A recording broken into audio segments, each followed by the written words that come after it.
안녕하세요. 오늘은 2025년 3월 17일 월요일 교과 나눔 시간에 오신 여러분들을 진심으로 환영합니다. 이번 주는 2025년도 제1기 사랑과 공의의 제12과 사랑과 공의 가장 큰 두 계명에 대해서 살펴보고 있습니다. 먼저 기도드리고 월요일 교과 내용을 살펴보도록 하겠습니다. 기도하겠습니다.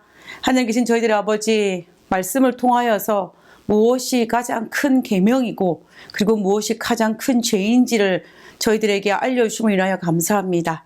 하나님께서 우리에게 능력을 더하사 하나님께서 말씀하신 그 율례와 율법을 잘 지켜서 우리가 죄 짓는 그리스도인이 아니라 죄에서 해방되는 그리스도인의 삶을 살 수 있도록 주여 우리와 함께하여 주옵소서. 이 시간 우리 삶 속에 함께하셨기를 간구하며 온전히 하나님께 영광이요 우리 모두에게 감사와 찬양과 기쁨이 되는 우리 모든 한 시간 될 수 있도록 주여 도와주시옵소서. 이 시간도 우리와 함께 하심을 감사드리오며 거룩하신 예수님의 이름으로 기도드렸습니다. 아멘. 월요일 소지의 제목은 가장 큰 죄 두 가지입니다.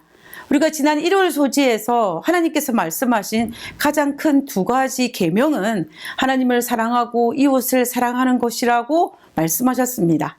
이것은 새 계명이 아니라 이미 구약에서 강조한 부분입니다. 그러면 오늘은 가장 큰 두 가지 죄에 대해서 살펴보도록 하겠습니다. 우리는 지난 일요일 소지에서 그 공부를 했기 때문에 오늘 교과 내용을 살피지 않아도 제목만 보고도 가장 큰 두 가지 죄가 무엇인지를 우리는 유추할 수 있습니다. 그것은 예수님께서 말씀하신 가장 큰 두 가지 계명을 지키지 않는 것입니다. 하나님을 사랑하지 않는 것, 그리고 이웃을 사랑하지 않는 것이 그곳에 해당합니다. 성경은 하나님을 사랑하지 않는 그 사실이 어떤 행위적인 것인지를 소개하고 있습니다. 그러니까 먼저 십계명을 보면은요, 하나님 외에 다른 신을 섬기지 않는 것이요, 우상을 섬기는 것이요, 하나님의 이름을 망령되이 일컫는 것이요, 그리고 안식일을 지키지 않는 것이 하나님을 사랑하지 않는 어떤 행위적인 것이라는 것을 알 수가 있습니다. 우리가 이 부분을 조금만 묵상을 해도 하나님을 사랑하지 않으니 하나님 외에 다른 신을 섬기게 되고, 그리고 하나님을 사랑하지 않기 때문에 하나님의 이름을 망령되이 일컫게 되며, 또한 하나님을 사랑하지 않기 때문에 하나님과 함께하는 안식일을 지키기를 거부하게 되는 것이라고 알 수 있습니다. 밑바탕에 하나님에 대한 사랑이 없기 때문에 이 모든 일은 일어나는 것입니다. 그리고 구약의 이스라엘 역사를 통해서 한번 살펴보면요, 하나님은 끊임없이 이스라엘을 내 백성으로 삼아 복을 주시기 위해 애쓰시는 반면에 이스라엘 백성들은 호시탐탐 사춘기 소녀들처럼 하나님의 사랑에서 벗어나려고 애를 쓰는 것 같습니다. 하나님을 사랑하고 이웃을 사랑하는 것은 하나님과 이스라엘 백 사이에 맺어진 약속, 언약이었습니다. 하나님께서 애굽 땅에서 노예로 고통당하는 이스라엘 백성을 출애굽시켜서 시내산에서 11개월 정도 머무는 동안 시내산 언약을 맺었습니다. 그 언약의 핵심은 이것이었습니다. 하나님께서 이스라엘 백성에게 먼저 그 언약에 대한 것을 제안하셨습니다. 출애굽기 19장 5절과 6절에 있는 말씀입니다. 너희가 내 말을 잘 듣고 내 언약을 지키면 너희는 열국 중에 내 소유가 되겠고 너희가 내게 대하여 제사장 나라가 되며 거룩한 백성이 되리라. 이것이 언약의 조건입니다. 이스라엘 백성들은 하나님의 율례와 율법, 십계명을 잘 지키는 것입니다. 그렇게 되면 하나님께서는 이스라엘 백성들을 축복하여 이스라엘 백성을 제사장 나라가 되게 하고 거룩한 백성으로 만들어 주시겠다라고 약속하셨습니다. 다시 말하면 가뭄이나 재난이나 수많은 고통을 당하는 상황이라 할지라도, 그리고 주변 나라로부터 많은 침략을 당하는 상황이라 할지라도 하나님께서는 그 모든 상황 속에서 보호해 주시겠다는 약조였습니다. 하나님의 약속입니다. 하나님의 이 제안에 이스라엘 백성들은 기가 솔깃했을 것입니다. 그래서 당장 그 제안을 받아들입니다.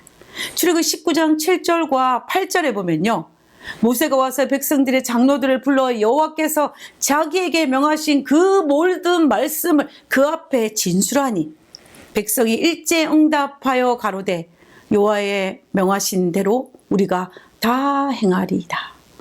우리가 다 행하리이다 거듭 반복하여 응답합니다. 이 하나님의 제안을 거절하는 것은 누가 보아도 어리석은 것처럼 보입니다.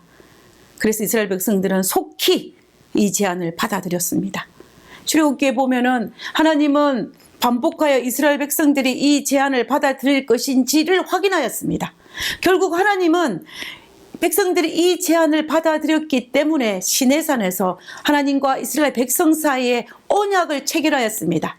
우리가 알다시피 이 언약이 체결된 이후에 불과 40일이 지나지 않아서 이스라엘 백성은 이 언약을 파괴하고 금송아지를 세워서 우상 숭배를 하는 것을 볼 수가 있습니다. 그 이후에도 끊임없이 광야 시대와 사사 시대와 왕정 시대를 거치는 동안 이스라엘 백성들은 하나님과 맺은 시내산 언약을 파괴하면서 우상 숭배를 하였습니다. 하나님을 사랑하지 않은 것입니다. 하나님을 사랑하지 않게 되자 자동적으로 이웃을 사랑하지 않게 되었습니다.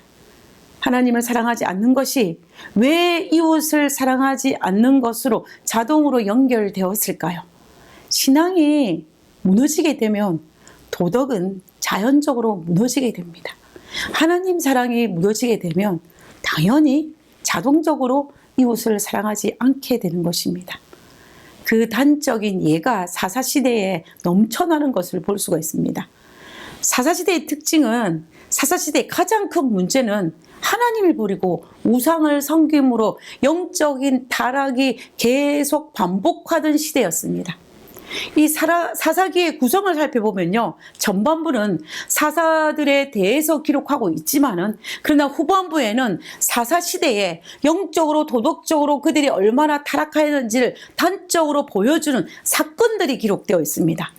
그래서 사사기 후반부에 보면 사사시대에 얼마나 도덕적으로 영적으로 타락하였는지 무너졌는지를 알 수가 있습니다.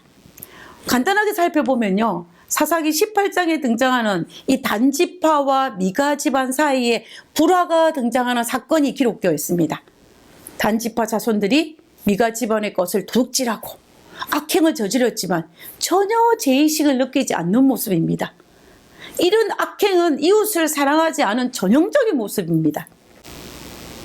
그리고 19장 이후에 등장하는 레인의 첫 이야기를 속에서 그 이야기 속에는 동성연애와 살인과 민족 간의 전쟁으로 얼룩진 제약의 모습을 그대로 드러내고 있는 것을 볼 수가 있습니다. 여기에서도 그들이 그런 악행을 저질렀지만 전혀 죄책감을 느끼지 않습니다. 하나님의 백성이 하나님을 사랑하지 않게 되자 자동적으로 이웃을 사랑하지 않게 되고 서로 괴롭히고 괴롭히는 것이 반복됩니다. 그리고 서로 빼앗고 빼앗기며 비난하고 비난받으며 괴롭히고 괴롭힘을 당하고 전쟁을 통하여서 증오감을 드러내는 그런 모습을 볼 수가 있습니다. 그러면서도 그들은 전혀 죄의식을 느끼지 않았습니다. 신앙이 무너지면서 도덕이 무너진다는 것을 변명할 수 없게 보여준 시대의 모습입니다. 신앙이 무너지게 되자 더 이상 그 이웃을 사랑하지 않게 되는 모습입니다. 하나님을 향한 사랑이 식어지며 하나님의 차지할 그 자리에 사탄이 들어오기 때문에 사탄의 열매를 맺을 수밖에 없는 것이 어쩌면 지극히 당연한 결과일 것입니다. 그래서 하나님께서는 하나님을 사랑하지 않음으로 행하는 우상 숭배뿐만 아니라 이웃을 사랑하지 않음으로 행하는 일에도 여전히 하나님께서 진노하시는 것을 볼 수가 있습니다. 그러나 구약의 역사는 가장 큰 죄, 두 가지 제약이 이스라엘 백성들 사이에 계속해서 반복되는 것을 볼 수가 있습니다. 그 말은 무슨 말이냐면 이스라엘 백성의 시내산 언약을 파기하였다라는 것입니다.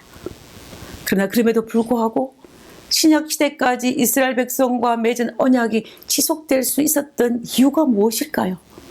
그것은 포기하지 못했던 하나님의 사랑 때문이었습니다.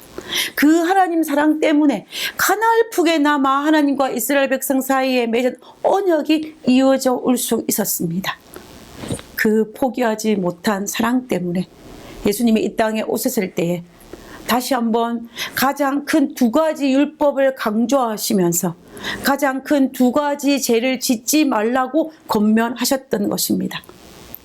예수님의 가르침을 받은 사도 요한이 그 가르침에 대해서 아주 노골적으로 직접적으로 다른 해석을 전혀 하지 못하도록 요한일서 4장 20절에 이렇게 기록하고 있습니다. 요한일서 4장 20절에 누구든지 하나님을 사랑하노라 하고 그 형제를 미워하면 이는 거짓말하는 자니 보는 바 그 형제를 사랑하지 아니하는 자는 보지 못하는 바 하나님을 사랑할 수 없느니라. 우리가 이 계명을 주께 받았나니 하나님을 사랑하는 자는 또한 그 형제를 사랑할지니라. 이 한 구절이 하나님의 사랑과 이웃 사랑은 불과 불의 관계가 있음을 강조하고 있습니다. 하나님을 사랑한다면 우리는 하나님께서 지으신 피조물을 사랑할 수밖에 없다라는 것입니다. 이 두 개 중에 하나는 하는데 다른 하나는 하지 않는다라고 말한다는 것은 말이 안 되는 것입니다. 왜냐하면 하나님께서 말씀하시기를 이 하나님 사랑과 이웃 사랑은 연결되어 있기 때문입니다. 결과적으로 하나는 지킨다는데 다른 하나는 지키지 않는다는 것은 하나님의 명령인 사랑을 하지 않았다라는 것입니다. 율법을 지키지 않았다라는 것입니다. 죄란 하나님의 율법에 불순종하는 것입니다. 구약에서 하나님의 율법을 다 개수를 세어보면 총 613가지가 됩니다.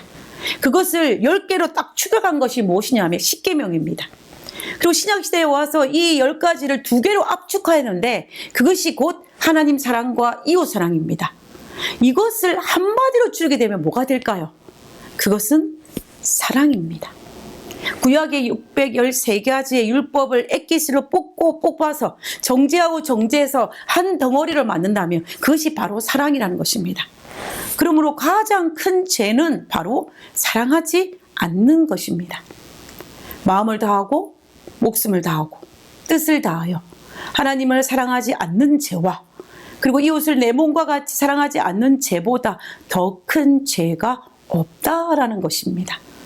사랑은 율법을 완성시킵니다. 사랑이 밑바탕이 되지 않은 율법 준수는 율법주의자가 될지언정 하나님께서 바라시고 원하시는 그리스도인은 될 수 없다라는 것입니다. 사랑은 우리의 힘으로 할 수 없습니다. 사람으로서는 할 수 없지만 하나님으로서는 다 할 수 있다라고 말씀하신 것처럼 그 예수님의 권면을 따라서 우리는 매일 하나님을 사랑할 수 있도록 그리고 이웃을 사랑할 수 있는 힘을 달라고 하나님께 기도해야 합니다. 오늘도 하나님의 도우심으로 하나님께서 가정히 여기시는 2가지의 그 큰 죄에서 승리할 수 있는 그런 하루가 되시기를 간절히 바랍니다. 하나님 안에서 죄에서 승리하시고 기뻐하는 그런 하루가 되시기를 간절히 바라면서 기도하고 월요일 국가 모든 내용을 마치도록 하겠습니다. 기도하겠습니다. 저희는 부족하여 온전히 사랑하기 어려울 때가 많습니다. 예수님의 사랑을 배우며 겸손히 따르도록 도와주셔서 하나님의 뜻대로 서로 사랑하며 살 수 있도록 인도하여 주옵소서. 하늘에 계신 저희들의 아버지, 저희의 부족함과 저희의 연약함을 아시오니 저희를 도우사 하나님께서 우리에게 명하신 사랑이 넘쳐서 아버지를 사랑하고 또 그 사랑이 넘쳐서 이웃을 자동적으로 사랑할 수밖에 없는 그런 저희들이 될 수 있도록 도와주시옵소서. 아버지, 이 일을 위하여 당신 앞에 간구하오니 우리를 불쌍히 여기사 하나님의 그 넘치는 사랑이 나의 삶 속에서 고스란히 드러날 수 있도록 도와주시옵기를 거룩하신 예수님의 이름으로 기도드렸습니다. 아멘.